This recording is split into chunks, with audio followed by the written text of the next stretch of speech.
Thank you. Merci. Vous entendez la foule scander. My fellow citizens, Mes chers concitoyens, I stand here today je me tiens ici devant vous, humbled en by the toute task before us, humilité devant la tâche qui nous attend. grateful for the trust you have bestowed, Je vous suis reconnaissant de la mindful confiance que of the vous m'avez donnée. sacrifices borne by our ancestors. Je suis conscient des sacrifices qui ont été I thank consentis President par Bush nos for ancêtres. service to our nation. Je remercie le président Bush des services qu'il a rendus à notre nation. As well as the Je generosity le and remercie cooperation he has de shown la générosité et de la throughout this coopération transition. qu'il m'a manifestée durant la période de transition. 44 Americans have now 44 taken the Américains presidential oath.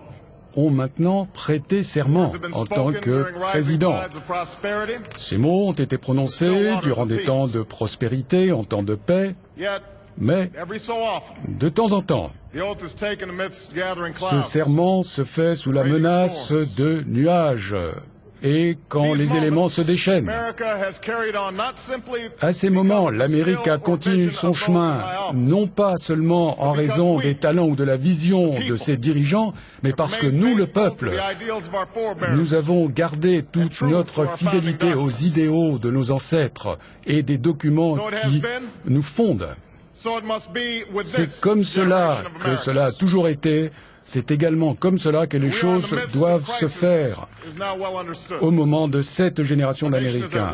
Nous sommes maintenant au milieu d'une crise, nous l'avons bien compris, nous sommes en guerre contre un réseau de violence et de haine. Notre économie est très affaiblie, c'est une conséquence de la cupidité, de l'irresponsabilité de la part de certains, mais également c'est la conséquence du fait que nous avons eu du mal à prendre des mesures qui étaient difficiles à nous préparer.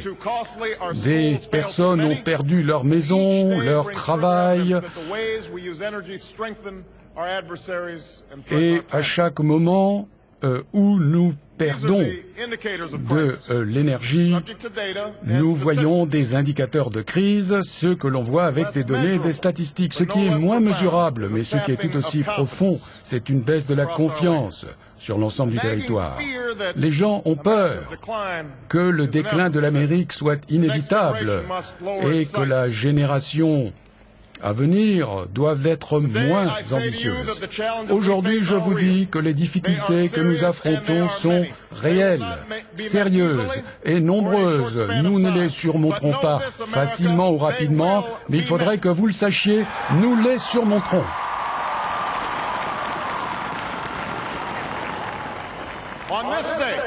Aujourd'hui, nous nous sommes réunis parce que nous avons choisi l'espoir et non pas la crainte, l'unité dans l'esprit et non pas le conflit et la discorde. Aujourd'hui, nous proclamons la fin des doléances mesquines, des fausses promesses, des récriminations, des dogmes usés qui ont étouffé notre politique pendant si longtemps.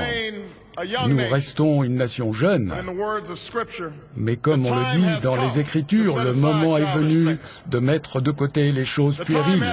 Le moment est venu de réaffirmer notre esprit d'endurance, de choisir une meilleure histoire, de continuer à porter ce cadeau très précieux, cette idée qui est passée de génération en génération, la promesse de Dieu que tous sont égaux, tous sont libres et tous, chacun mérite de pouvoir poursuivre sa part entière de bonheur.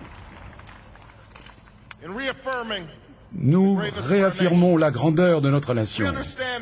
Nous comprenons que la grandeur, ça n'est pas quelque chose de donné, c'est quelque chose qui doit être acquis, qui doit être gagné. Le voyage que nous avons accompli n'a jamais été un voyage de raccourci ou de perte d'ambition face aux difficultés. Ça n'est pas pour ceux qui manquaient d'ambition, ça n'était pas pour ceux qui préféraient les loisirs au travail ou qui ne cherchaient que le plaisir, de l'argent et de la gloire. Ça a été un voyage pour les décideurs, ceux qui prenaient des risques, ceux qui faisaient des choses. Souvent ils étaient connus, mais plus souvent encore, ils restaient dans l'obscurité. C'est pour nous qu'ils ont fait leur baluchon et qu'ils ont traversé des océans, à la recherche d'une nouvelle vie. C'est pour nous qu'ils ont travaillé très dur, qu'ils sont venus s'installer dans l'ouest du pays, qu'ils ont parfois été battus, fouettés, qu'ils ont labouré la terre très dure. C'est pour nous qu'ils se sont battus, qu'ils sont morts à Concorde, Gettysburg, à Normandie, à Quezon. De manière répétée, ces hommes, ces femmes se sont battus, se sont sacrifiés, ont travaillé jusqu'à ce que leurs mains deviennent toutes rouges afin que nous puissions connaître une vie meilleure. Pour eux, l'Amérique, c'était plus que la somme de nos ambitions individuelles. C'est le voyage que nous continuons aujourd'hui. Nous restons le pays le plus prospère, le plus puissant.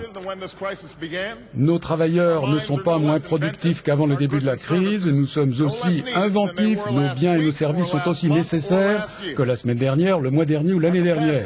Nous avons toujours la même capacité. Mais le moment de rester bloqué, de protéger des intérêts étroits et de reporter des décisions désagréables, ce moment-là est révolu. À partir d'aujourd'hui, il faut retrousser nos manches et commencer à travailler à la reconstruction de l'Amérique.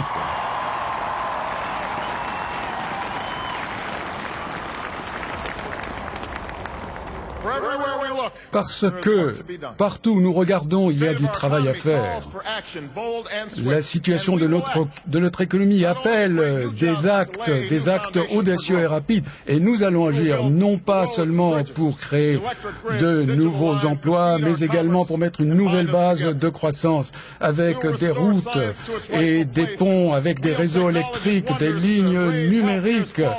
Nous remettrons la science à la place qui lui revient. Nous allons améliorer la qualité des soins de santé. Nous allons utiliser l'énergie du soleil et du vent et du sol. Et nous allons transformer les écoles et les universités pour répondre aux besoins. Nous pouvons faire tout cela et nous ferons tout cela. Il y en a qui s'interrogent sur l'ampleur de nos ambitions, qui considèrent que notre système n'est pas en mesure d'accepter des plans de trop grande ampleur, mais ils ont une courte mémoire, parce qu'ils ont oublié ce que ce pays a déjà fait, ce que des hommes libres peuvent faire quand il y a imagination et une communauté d'objectifs, quand il y a nécessité et courage. Ce que les cyniques ne comprennent pas, c'est qu'ils n'ont plus une terre solide sous leurs pieds, que les argumentations politiques qui nous ont consommés ne s'applique plus.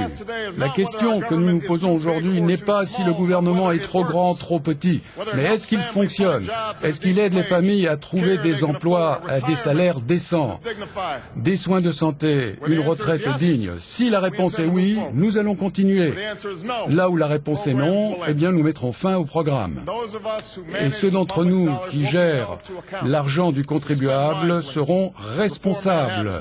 Il s'agit de dépenser avec sagesse, de modifier les mauvaises habitudes, et il faut faire les choses dans la lumière du jour, ce qui nous permettra de restaurer la confiance entre le peuple et le gouvernement. La question n'est pas non plus si le marché est une force du bien ou une force du mal. Le marché a la possibilité de générer des richesses et des libertés, mais nous avons vu également qu'on peut perdre contrôle et qu'un pays ne peut prospérer pendant longtemps si seuls les gens prospères sont favorisés. La réussite de notre économie a toujours dépendu non seulement de notre PIB, mais de la distribution de notre prospérité. Jusqu'où va-t-elle? Jusqu'à toute personne qui le souhaitait, non pas par charité chrétienne, mais parce que c'est le meilleur moyen d'arriver au bien commun.